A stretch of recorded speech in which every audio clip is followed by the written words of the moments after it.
Albert Einstein had a quote. He said, imagination is everything. It's the preview to life's coming attractions. So whatever is in your imagination, God places the life he has for you in your imagination. Because your imagination is God showing you a preview of a coming attraction he has for you. Your imagination is real. Your imagination is not hocus pocus. If you keep imagining something, that's your Heavenly Father saying, hey, this is what I have for you. And you have to attend to that. Don't play your imagination off, because your imagination is a preview of a coming attraction God has for you. So if you keep imagining a business, you got to go for it. If you keep imagining a big promotion, you got to go for it. If you keep imagining a second home, you should go for it. If you keep imagining being rich one day, you should go for it. Whatever's in your imagination, it's not there by accident. It's there because that's how he shows you what he has for you. The problem is when you have stuff in your imagination, you have these big dreams, your problem is you tell it to the wrong people. If you want to kill a big dream, tell it to a small-minded person. And the reason people don't believe in your dreams is because God didn't show it to them. He showed it to you. They don't have to see it. Nobody in my family thought I should quit my job to pursue comedy. Not a single one of them except my father. So at 27, when I said I'm quitting my job, I won an amateur night on October 8th, 1985. I won $50. I went to work the next day and quit my job. Oh, everybody thought I was the biggest fool in the world. But they didn't see what I saw. I had been praying that God would show me what I was going to do with my life, because up to 27, I had no idea. When I won that comedy competition, I said, this is it. This is what I'm going to do with the rest of my life. I went in there and told it to them, you a fool. I'm a fool.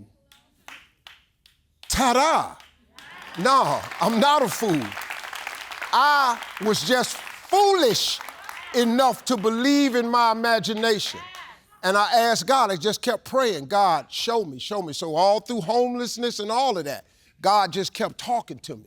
Hang in there. When it looked like I wasn't going to make it, he just said, hang in there. I got something for you.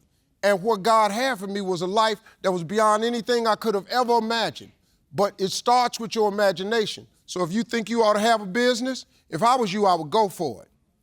Why not? What else you going to do? What, you going to keep working a job you don't like? What? You going to be nothing? What? What? What?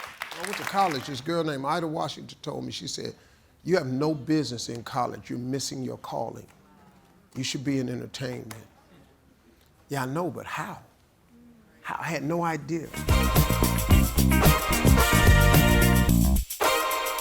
My mother used to take me to church and get me prayed for. This boy just won't shut his mouth. But I was practicing. I didn't know. You know, I had a gift. I could be funny. I didn't know. And just stayed at it, man, and kept going. And next thing you know, I realized it was a gift. When I went to college, this girl named Ida Washington told me, she said, you have no business in college. You're missing your calling. You should be in entertainment. Yeah, I know, but how? I had no idea. And the last day of college in 1977, I went to college with Arsenio Hall. Arsenio was sitting on the hill, and we were in front of Taylor Hall. And everybody was talking about what they was going to do. I didn't know what I was going to do, but I was about to go home and get a letter from the university. They asked me not to come back, so hadn't got the letter yet. I was going to come back for my 4th year and try to earn 20 credits. I had 18 credits. I had been in school 3 years. I had 18 credits. You need 125 credits to graduate. I've been there 3 years. I had 18. I was making the dean's list because I was taking a lot of incompletes. I kept a B average, but I ain't had no credits.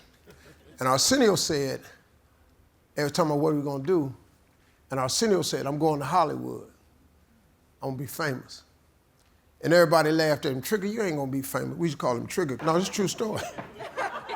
Arsenio's father was a pastor. I used to go to their church, you know, stuff like that sometimes. And Arsenio was a cool dude. And a few years later, I was working a job at Lincoln Electric. I flunked out of school. I hated my life, man. I was sitting on the edge of the bed, about to go I worked a midnight shift from midnight to 8 in the morning. I was sitting on the edge of the bed and tears was coming down my face, man. I said, man, look at my life. This ain't what it's supposed to be. I had dirt all under my nails and oil and And there was a TV show called Don Christian's Rock Concert. It used to come on at midnight.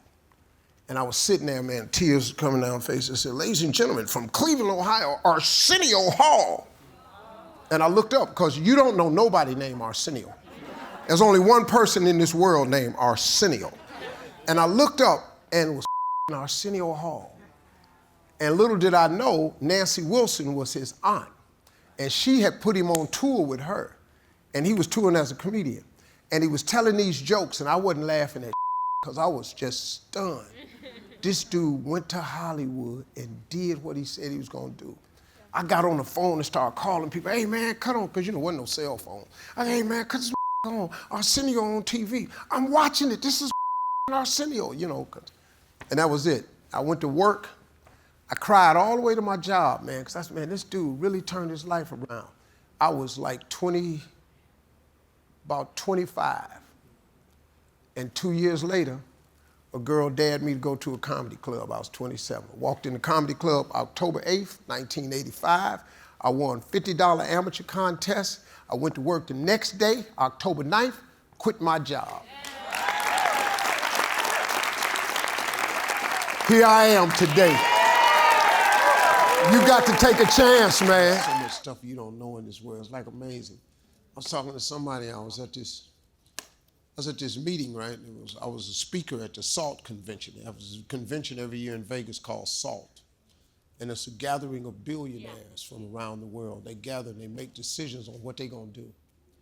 And I was a keynote speaker, and I told the guy when he asked me, I said, sir, I'm not a billionaire. Why are you having me speak? He said, we know exactly who you are. He said, but we're intrigued with your story, how you come from nothing to get to where you are. So why don't you just come share your story? So I'm out here and I'm talking to these billionaires. And it's amazing because, the average billionaire in this world is a billionaire because they come from money. Most people that become billionaires don't come from the dirt. They inherit 200 million and they turn it into $1 billion. So they don't know what you know. They don't know about no hard days and no rough ass nights and So I was talking to them and they were fascinated. And after the thing was over, the billionaires were talking. There was a couple of young guys there. And this guy had graduated from college, and he said, yeah, I'm here to bring you all my talent to you all's attention. And he started talking. He says, yeah, I have a degree in this, that, and the other, and I have another degree, and I have 3 degrees, and that's what I do. And, a couple of billionaires was like real hustlers. And they said, well, sir, you have all these degrees, so what are you offering? Well, if I need to, I'll go back to school and get another degree. He said, if you have 3 degrees and they're not working, why would you go get another one of them? And I just looked at him and I went, wow. Because when you talk to them dudes that make that other kind of money, they're not interested in your degree. They don't need a degree. If they need a degree, they'll hire somebody with one. But if you're really interested in being successful, it's not your education that's gonna make you successful. It's your dream and your drive that makes you successful. It has nothing to do with education, man. So if you're sitting out there and you're not an educated person, don't let that stop you. Don't even let that be the reason. Make that be the reason why you become successful. That's what I did. I didn't have an education, so I said, well, but because you don't have an education don't mean you can't be successful. You got vision, you got God. I don't know if you've read the Bible, but education ain't in there.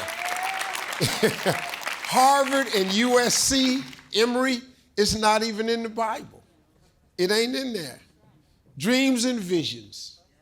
Faith, dreams, and vision. You'll be on Broadway with faith, dreams, and vision. And your gift. That's all you need to succeed. Now, if you want to be a dentist or a doctor or a lawyer, look, come on now, you got to go to school, right? I'm not saying, because school is important.